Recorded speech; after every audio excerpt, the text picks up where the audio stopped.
Okay, here's a demo of the drill press or cordless drill coffee grinder.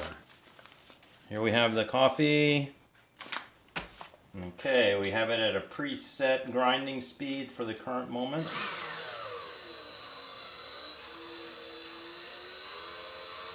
Oh, this is the wrong way around here. Hold on.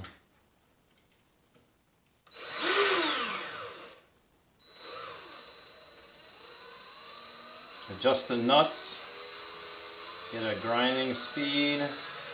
Maybe we can automate that.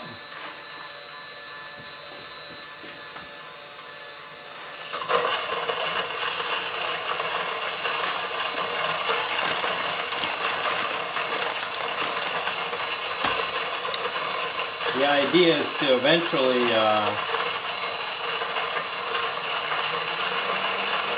separate the battery from the base of the cordless drill so that I can put wires between the battery and the cordless drill and a switch